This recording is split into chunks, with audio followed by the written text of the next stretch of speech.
Alright guys, welcome back to the channel. Definitely appreciate the support. We are on to the Steelers, and I had 3 straight quitters because I was doing something very different with this playbook.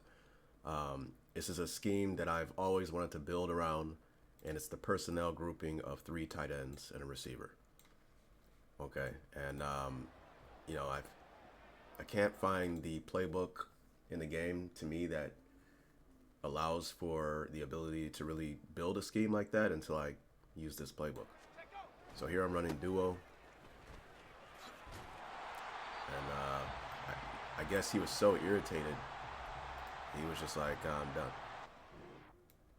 So I'm like, all right, that's not good enough for a video for a team, so let me go play again, right?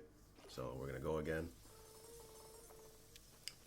And here's the thing with this, the scheme, you have inside zone and then you have duo. And they may look the same when you run it, but they are actually different. And I've looked at duo a while back, but I gotta re-look it up and go back and read some more on it because, you know, I'm a little bit, maybe not even a little bit, I'm big time rusty on the nuances of running duo. Okay, but the easiest way, because you don't want to overcomplicate things in Madden, you kind of want to just keep it simple. So I just love this formation and the stuff that they have in it. I mean, I don't know, I just, Jet 6 drive, I like it. That PA burst cross. Okay, but of course we have our duo. And I think pairing duo with inside zone in the game of Madden is where you want to be, especially from this personnel grouping, so we can get pretty creative with this stuff. Now, the way I look at it, I think in duo, I got to look it up. I think they're leaving it to the running back to read the play side linebacker. So, you know, if you're going this way, I think this would be what he would be supposed to be reading. And what he does dictates where you go with the ball. But I don't really do that in Madden, okay? I really look at the double team action at the point of attack, and I go from there, okay? So inside zone, and this is the easiest way for me to see it. And I was playing this game, and I was trying to remember it, and it kind of came to me after this game, okay? And then I play another game, because this guy's going to quit, and then the third game I get a little bit more utilizing the scheme and slowly building it in 3 games, right? In inside zone, if this is the play side, then everyone's going to step play side. That's the way I look at it, okay? You know, he has to take him. Is there someone in your play side gap? Yes. Okay. Is there anyone in his play side gap? No. Then you can help backside. And this is where we get our first combo block, and then you can peel off and get him, okay? Is there someone in your play side gap? Yes, block him. Someone in your play side gap? No, work back, right? And that's how I look at inside zone in the game of Madden. When you run duo, it more so the running back is running against the grain to where the offensive line is kind of working backside. It's kind of weird, right? So with inside zone, I was asking, is someone play side? Well, now I change it as, well, is someone backside, right? So is someone backside? Yes. Is someone backside? Yes. He actually comes, and this is where we get a double team. Backside? Yes. Okay, backside, can't really reach, so work front side, right? And this is where we get the combo block and peel for him, right? So that's the way I look at inside duo, inside zone and duo. And you see how this is a great player here, right? I want to double team on this guy. You notice in inside zone, we get a double team on him and peel, while in duo, he's one-on-one, right? And I didn't think about this until after this game. So here I'm going to run duo, and you'll see it. See? This guy they get the double team on the left tackle, but you are one-on-one, right? And look how he treats him like a child, and you know, we have problems, right? So I continue on. I guess I showed this again. But to me, without getting into too deep into inside zone and duo, that's the easiest way for me to see it when I'm playing the game, right? This is duo again. But with this scheme, what I'm doing is we have a heavy personnel grouping, and if you're, we just keep it simple. If you're in single high, then we go to a passing attack. And you're in single high because you're sick of the run and you're trying to load the box. If you're in double high, then we pick a run that is best suited for the front that you present, right? So here I get an interception. I was running cover 2 match. He throws it up. Pretty cool. See, look, he's in single high now, and then I resort to our dragon spacing play. That I love the concept, but for some reason, this slant is just so funky trying to run it with this play. And I actually end up throwing an interception here. Now, one of you guys made a comment a while ago where I've went over plays where it's a combo play where if it's single high, we work this side. If it's double high, we work this side. And I love plays like that, so it gives you options. But then there are plays like this to where it's really, to me, only good against single high. So I think one of you guys asked, well, why not run something that's good against both? One for one side, one for the other side. What's the point of running something like this? Okay, and maybe I'll get into that later. But here, I clearly need to work this side over here. Why don't I do that now? Oh, I'm so bad with this, guys. And it's really because if we're going to, it's really about the overload issue, or where we have a better leverage that I like to attack with a full-blown single high beating deal like this, right? So if they overload this side with defenders, then it's just way more room for us to run our single high beating side on the opposite side and so forth, right? If they're kind of even on both sides with the spacing, then I just attack where we have more numbers anyway, right? That's the way I look at it to kind of simplify it. So you see that shift? We're going to motion over there. Right? 1, 2, 3, 4. You are the outer shell of the coverage, right?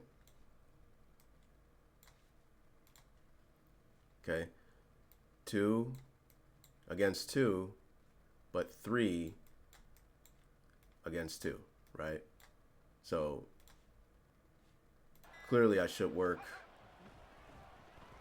And look at that, right? This is the spacing concept. It's going to hold this guy. And now, like, he can never be right? Are you going to defend this guy? If so, we throw to the flat. Are you going to widen for this guy? Well, now we just throw it to him. Okay. Maybe I'll make a video on the spacing concept. I haven't made one. But if you didn't know, it's excellent against stuff like cover 3. So here I picked this play. This is a great one against single high. Just looking at the play art. And I was expecting him to be in single high. I guess because I was running it a lot. But he was in double high. So we just check into a run. I think this is duo. Let's see if I get this right. Again, is there someone backside? Yes. Backside? Yes. Backside? Yes. Backside? No. Get him. Backside? Yes. I would assume we get a double team there. Let's see. Yeah, they tried to. Kind of wonky animation. And I could have hit that hole, but I didn't. I was trying to be a little bit too cute there. So single high, I'm like, all right, let me go back to this play here. And, I mean, this game, I was a little not as polished as I will be in the next game. But quite naturally, that will happen when you are running all types of different playbooks with different teams and etc. So here's another thing you can do with this particular formation. Again, they will start loading the box when you just give them so much hell. With the running game, with duo, inside zone, we have counter in this particular formation. They'll load the box, and then now we get one-on-one on the outside. And what I like about it too is we don't have a number 2 on the side, so it kind of tucks in that second defender in further into the formation, which just leaves so much space to attack with our receiver out there. So here I think I turned him into an out pattern. I did. 3-step drop, let it go. I think this formation can give people hell. I've yet to see someone scheme up a scheme from 3 tight end, 1 wide receiver. Honestly, if you master this formation, I just don't even know. You're just going to have a lot of problems on defense. Here I did outside zone and I cut back. And I wonder if, I think this is where he quits, and then we'll get into the more exciting game, I think. Yeah, cover 2 match. I mean, throws it right into our defender. Not too exciting. Yeah, and he called it a day. So I'm like, all right, that's 2 games. So I guess I'll use that for this team. And I'm like, you know what? No, that's not good enough. Let's get 1 more game because it was 2 quitters and they quit pretty early in both of them. But because of that, I got better with the scheme because I was running it a lot. And I'm like, I really just I love this scheme. It's just kind of fun to run it, to run the scheme that I'm building. So I can only imagine if I spent a lot of time on it, right? So right here, I see 2 man. So this is where we get into some good stuff, right? We kind of streamline it to where it's just simple. If it's too high, run it, right? If it's single high, then look to where we would run something like this, because we would just high-low the flat, and this guy would run off this deep third corner or cover 1 man, whatever. So what should I run, inside zone or duo? That's the way I look at it. And I chose inside zone, I think, right? And inside zone, what we're going to do is you get him, instead of him working backside, he works front side.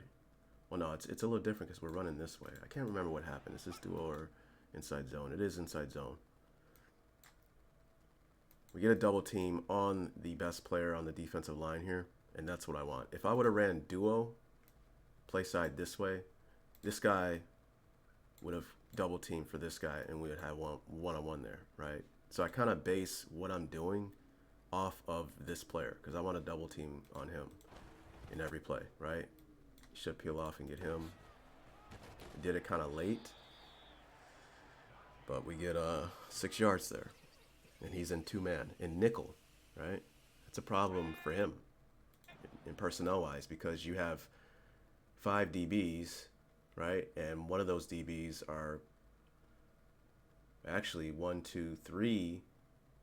Your nickel corner and your corner are involved in the box, and we are running tight ends inside, right? So a lot of guys, if guys sit in like quarters and dime and play 2 man, you would just be able to run it all over them, right? There would be nothing that they can really do. So this is where I was like, okay, inside zone or duo.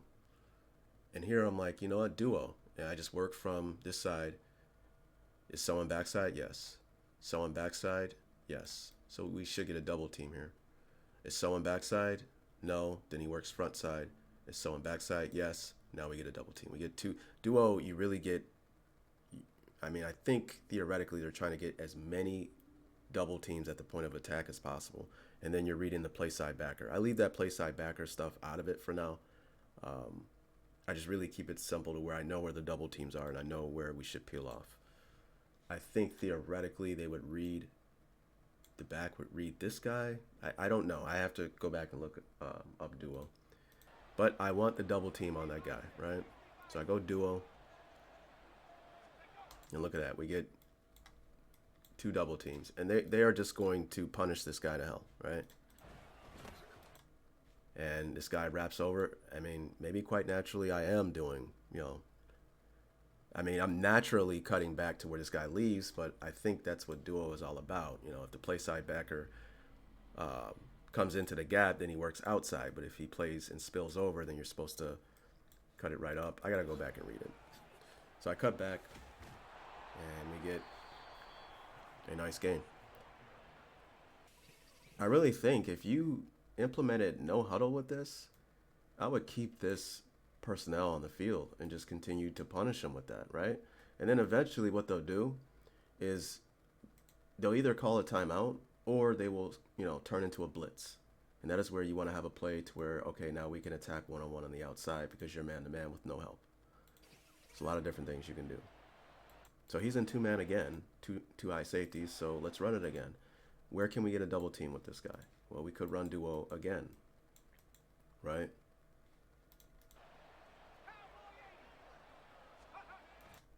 There we go. We get the duo. I like this already. This guy's kind of spilling over. He's way over. Do I cut back? I do. And I tried to be pretty and cut back inside, which was horrible, right? But you can rewind it and see that that lane was there, right? You can be methodical in the run game. I run duo again. And now I cut back. And look how they just destroy this guy. Like, he can't do anything. They're kind of rolling that guy. So I replayed it so we could see it again. I mean, they're just holding this guy. Not holding, but destroying him. So I'm like, all right, you're in too high again. And this is exactly what I'm talking about. Now he's sick of that. So now we're going to rotate into single high, right? So you see how we are dictating what the defense has to do to deal with what we're doing, right? He's sick and tired of the run, so now he wants to get more in the box. So what do? We can check into a pass now, right? To attack single high. So that's what I do. And I check into the play where we can run almost like a Yankee concept. It's really not. It's really like a flood concept. And what I don't like about this, watch how this guy, I think he runs right into the left tackle. The left guard. Like, it's just so annoying seeing stuff like that, man. Because it kind of ruins the play, right?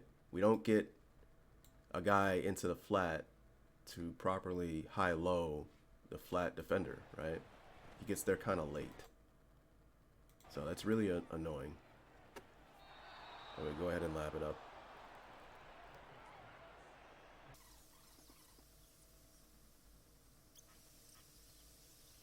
Look, single high again.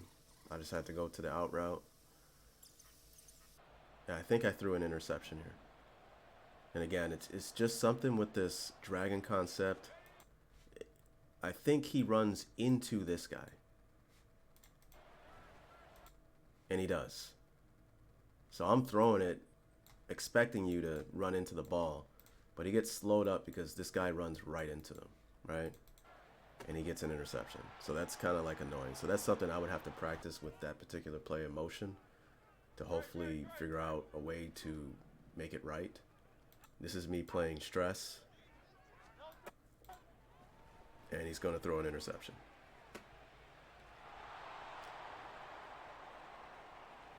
Let me go back. So what I do when I play stress, I haven't made a video on stress yet, okay? I turn this guy into a deep third corner. I take the safety and I try to move him a little bit further inside because I want him to play inside leverage on the number 3 if he goes vertical. And me, I play off, and then I have rules that I go through as the nickel. And we're playing with inside leverage, okay? So the rules are, we are keying the 3, okay? And we have to play palms. We select palms so we can kind of simulate this. If 3 goes immediately out, okay, then that's our guy. But we don't react immediately to him. I learned this coverage from Cody Alexander, matchquarters.com. Definitely go check him out. That guy's loaded with a lot of stuff. If he goes directly to the out, you know, he teaches his guys, okay, you're responsible for that, but he doesn't want you to go right now to it. And he has a technique called cough. In other words, it's curl over flat, not flat over curl. Actually, that would not even exist, but don't fire now to the flat, right? Kind of hold the curl, and if the ball goes to the flat, then you react to the ball in the air to attack the flat, because he doesn't want you to drive on the flat, okay, and then now something goes right over your head. Sometimes when they're sending somebody to the flat like that, they want you to bite on that so they could throw behind you, right? So again, we're reading the number 3. If he goes immediately out, then we cough it, curl over flat. If he goes vertical, then we get our eyes on the core of 2 and 1, right? And we're playing with inside leverage. If 2 goes vertical, then we are playing inside leverage on that, okay? And we kind of want to if you can collide with him, because you want to force him to your help. And you do have help in this because remember, we have him as a deep third corner to where he can kind of apex the vertical of both of these players, right? So if they run 3 verts against stress, the safety, remember he's reading 3 to 2, he's going to man this route, right? We are going to play inside leverage on this route, and he's going to kind of apex both of these routes. Okay, the whole idea of stress is you are trying to take away inside deep routes. Okay, you're trying to take away the inside. And one of the benefits of stress that he goes over is if any one of these players go short, it turns into regular quarters coverage, right? So if you think about it, he goes to the flat. What are we doing? We're coughing, right? Curl over flat. But what does the safety do? Well, he's reading 3 to 2. So then now he's manning this up, right? And if he goes deep, he's kind of apexing, okay? We can draw route combinations for this. What if he goes vertical, okay? And let's say he goes vertical, but he goes short. What do you do in that situation? Well, remember, we're reading 3 at the snap. Snap the ball, he goes vertical. Okay, get my eyes on 2 and 1.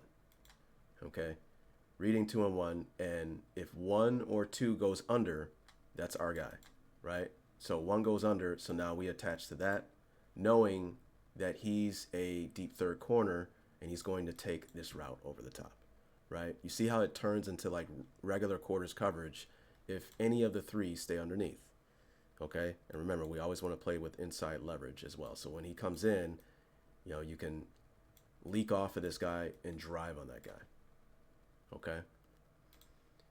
One thing I like about this too is, again, we read 3. Let's say he goes vertical, and this guy goes inside, right? I've been playing around with this where if he goes inside, then I look to play underneath 1 on whatever he's doing. The reason why I do that is because the 3 rec is going to take that player coming inside, right? So it's a lot of different rules involved with that, right? What if 2 goes out, right? Snap of the ball, remember, we're reading 3. He goes vertical, okay? He doesn't go out, all right? Now we get our eyes on 2 and 1. Well, we have an under.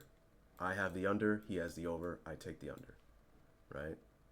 Now you play with inside leverage, so obviously I would want to hang inside for that. I've gotten so many interceptions playing this stress coverage, guys. It's not even funny. It's just not even funny. It's my new empty defense. My empty defense before, I used to play 2-match. There's a lot of different things I play against empty. Play palms, and then I would play with these defenders and bring them in. I would take the 3 rec, and I would use it a 3 rec, okay? And I would do that on purpose because I would want it to where this guy's here, I'm here, and they want to throw a quick route to the number 3, and I bail out of there and get in the window. Or sometimes they would send this guy on an out pattern because they think that this guy's too far inside and the safety will not be able to defend that. But it's palms. Remember, he's reading 2 to 1, and I've gotten interceptions on that. Okay? So you can be very creative. You want to have a lot of different things you can utilize against the same type of formations. You don't want to be, hey, whenever we play bunch, they always play quarters box, right? You don't want to be that guy, because then now we can just kind of, we know what to expect, and we can dial up the perfect offense to deal with that, right? Oh, by the way, I figured out a way to play traffic against bunch. So if you check out Deuce Close, he shows you how to play cover 4 bingo. I've figured out a way to play traffic, and I've been implementing that and doing a lot of different things with that. So, you know, eventually I'll drop a video on that, and I know you guys will like that. Okay. So the benefits of stress is stump, stubby, is we keep the integrity of split field, and we keep 3 over 2 on this side of the field, right? So I think the route combination he has, I don't remember what happened, but I think maybe he panicked because he's not used to 4 over 3 on this side, and the user being the nickel. It just looks weird when people see you playing the nickel. And he just throws like a pass over here. Now you'll see he will reroute him at the LOS, doing exactly what he's supposed to do as a quarter flat. No one's in the flat, so play the curl, right? And he's right in the window of this throw. Reroutes. I'm looking at 3. 3's vertical. Now I'm looking at 2 and 1. 2 and 1 are both vertical. Now I know I have inside leverage on the number 2. All right. Now I guess he panicked. I don't know what he was thinking. Oh, he's running 4 verts. A lot of guys just want to run 4 verts because it breaks a lot of different defenses. This is where you want to play a quarters type defense. Throws it up. We get an interception.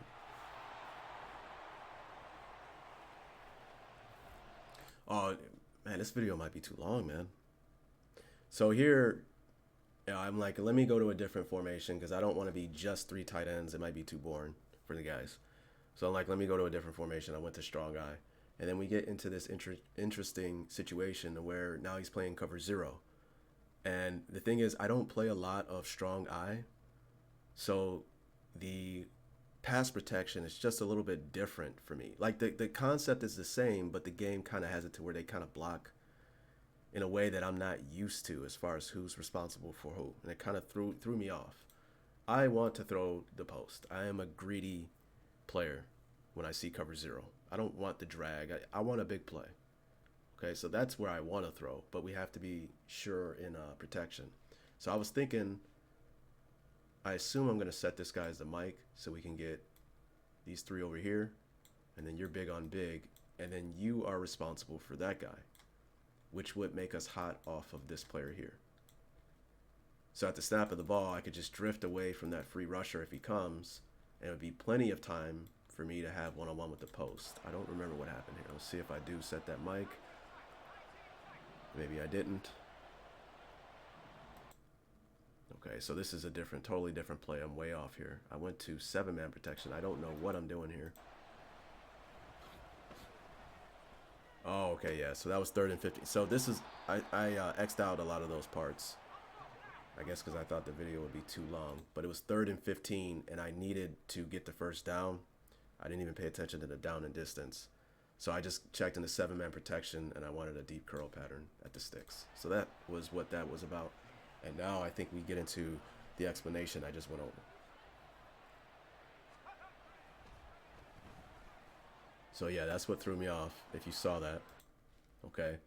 I left the mic here because earlier that's what happened when I set the mic. These 3 didn't slide to this guy. They actually slid 3 this way and went big on big, and then it made this guy to have to track over to who I had set as a mic. So that's, again, I don't play enough strong eye to know how it's coded, right? But when I saw that, I felt the center not go to the left, and I felt like he was coming. And I'm like, something's not right here, right? That was on the play before. Now I have it set over here, so the mic's supposed to slide over here. Big on big, and I'm thinking the back is going to go get this guy. I hope I didn't twist my explanation up there, right? But when we snap the ball and the back steps this way, that's why I'm like, what are you doing, right? Shouldn't you go fly over there, right? So I think he's probably in like a dual read, but he doesn't have to be. Why would you read 1 to 2 if the center, guard, and tackle have these 3? I think I'm twisted up in my explanation, these 3 right here. I thought he would just immediately go to this guy, but he doesn't. So he steps this way. I think quite naturally I started to run this way knowing that he's free, right? Just kind of weird.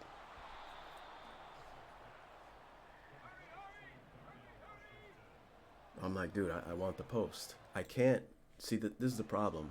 You can't just block, block, block. All right, now I can throw the post. There's no help over the top. Because when you do that, whoever's man up on the tight end and he sees him stay in the block, well, now he's going to play over the top. This guy who's manned up on the back, when he sees him block, now he's going to play deep middle. Now you can't throw the post. You got to know who's going to be blocked, who's going to be the free rusher, and then drift away from the free rusher a lot of times. You know, I'll call it drifting. Maybe I'll make a video on that. It's another way you can attack cover zero. Obviously, I made videos on throwing the post, but if you want to stay in 5-man protection and still throw the post, you got to drift away from the free rusher, right? So here I set the mic here because I want this 3 over here. I want you big on big, and I want you to get this guy. I want this guy to be the free rusher if he comes. That's what I want, right? And it doesn't do it. So this is the part, right? So it doesn't do it, right? When I see this, and the back goes this way, I'm like, this guy's free, and I think I panic here, right? I kind of step away from it, and I'm trying to throw the post.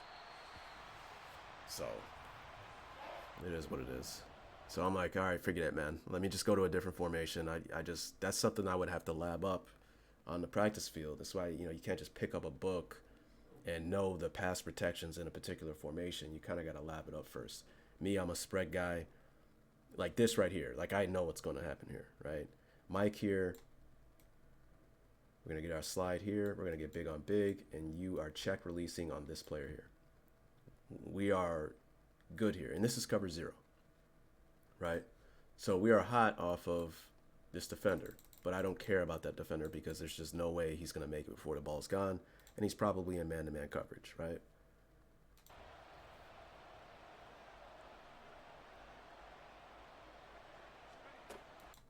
That's exactly what happens, right? Our slide, big on big. He's check release. Look, to see is still icon still on this guy. So I'm throwing the out.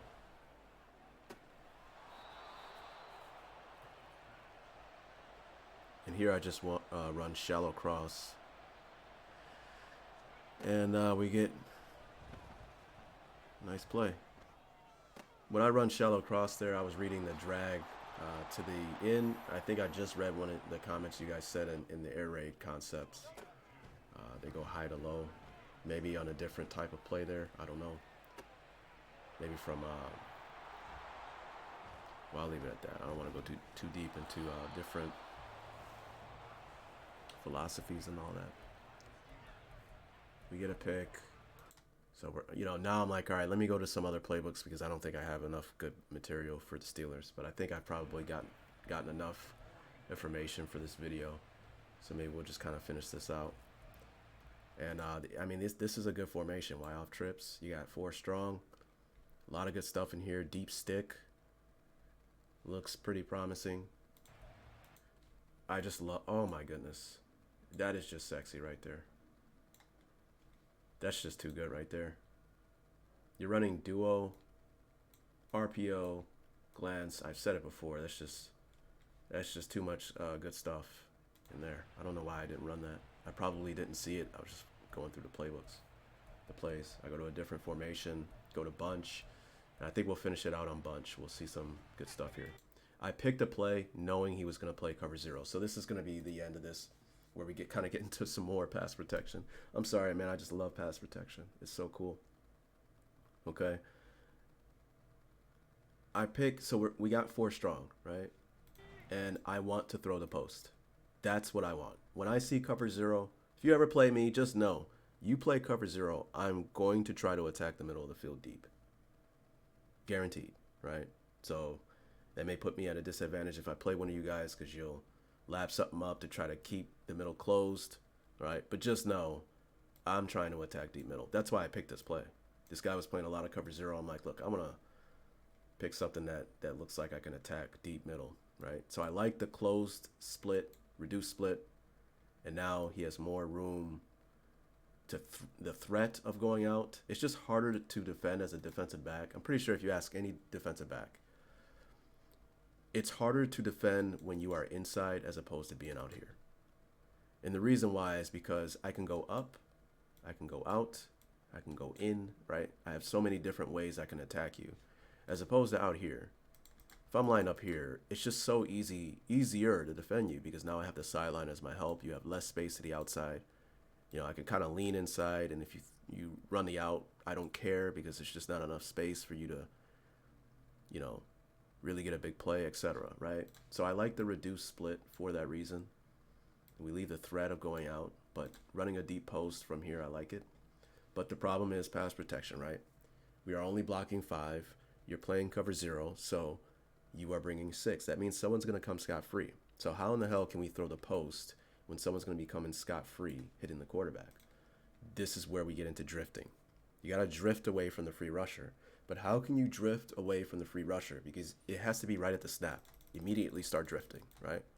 But if you don't know pass protection in the game, you'll never be able to do it because you won't know which free rusher, who's going to be the free rusher, right? That's why I think it's important if you want to get really good at overall passing concepts against any coverage and stuff. I think pass protection is pretty cool to learn, man, you know? So what I want is, I'm deciding right now, who do I want the free rusher to be? Because whoever it is, I'm going to drift away from him and look to throw this post. That's what I want, right? If I set him as the Mike, it makes him the hot, right? Setting him as it's an even front. Okay, so we're gonna get a 3-man slide for these 3 here. Then we're big on big, and that's it. Now you are free. Now, if you think about it, I would rather this guy to be the free rusher. At least that's what I was thinking. And the reason why is because, so I'm going to set the mic here. We're going to get a 3-man slide here, big on big, and I'd rather you be the free rusher. And the reason why is because I was thinking with all of this traffic, right? I was hoping it would elongate his path to the quarterback, which would give me more time, and I would be drifting away from him anyway. And I thought it would be enough time to throw this post. So that's what I decided to do. So clearly I'm thinking about it. I want you to be where we slide to. I want him to be the free rusher. Immediately you will see me drift at the snap of the ball. But lo and behold, you'll see this part open like the red. I don't want to use that as the metaphor, but he's just going to fly right through this gap, right? Nothing gets in his way. Okay, so maybe I should have had someone kind of like a drag to kind of hold him. Set him as a mic. And look, that's exactly what happens. We get our slide. You're big on big. He's our free rusher. I should start drifting. Right? And the reason why I want to stay in 5-man protection too, because again, if I block the back, whoever's defending the back will be able to stay in the deep middle of the field. And then we can't throw the post. Look how we're drifting. Right at the top. Oh, man, it's just all that. I went through all that explanation and I didn't even land the throw, right? But you can get good enough at that to where, you know, again, I have Pickett as the quarterback too, right? And I think I threw it a little bit late, so now the pressure's in my face and he's not as accurate. So here's another thing you can do against cover 0, the double move on the outside. And when you do that, I selected this because I'm like, you know what? I don't have to block 5. I can block 6 or 7. Because when you block 6 or 7 with something like this, whoever's defending the back, if they play the deep middle, I really don't care because we are attacking the outer portion of the field. So you're one-on-one, double move. Let's throw it up there. And you're going to see, this pissed me off too. So there's something about the 3-3 odd when you have a check release like this. You know what? This is my fault. I'm looking at this now. This is my fault. I don't know why. I was looking at the mic. Just imagine he's not check releasing. He's going out into the route, right? What would happen here? You would get a 4-man slide. 4-man slide. We are responsible for these 4. And then you be big on big. And then we are hot off of this player, right? But because we have the check release on him, the back has him, okay, which changes the protection, right? And then I think we are 4 over here. So I don't remember. I think maybe I made him block. Yeah, I made him block. So here I was thinking, okay, we're going to get our 4 big on big. And then back gets him. But it doesn't work that way.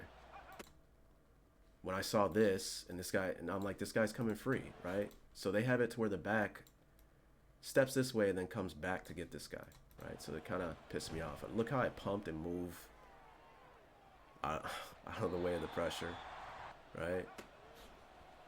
pump, move over. Pretty cool footwork. I should have outside led him. But, you know, me moving to the right slightly there had everything to do with me being, it was just unexpected, them picking up the box the way they did. I don't know why they did when I set the mic towards the left like that, right? And that's my problem with six-man protection.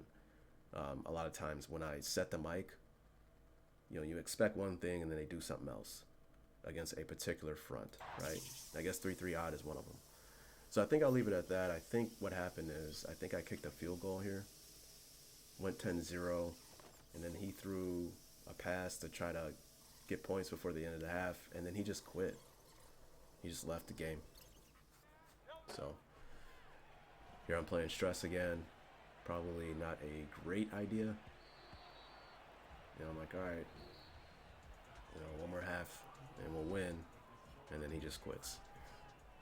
So I hope you guys enjoyed the video. The main thing I think that goes along with this is that I really like the 3 tight end formation that they have with the Steelers. I would pair duo with inside zone, and then whenever you get single high, you look to attack with play action and the flood type concept that they have there.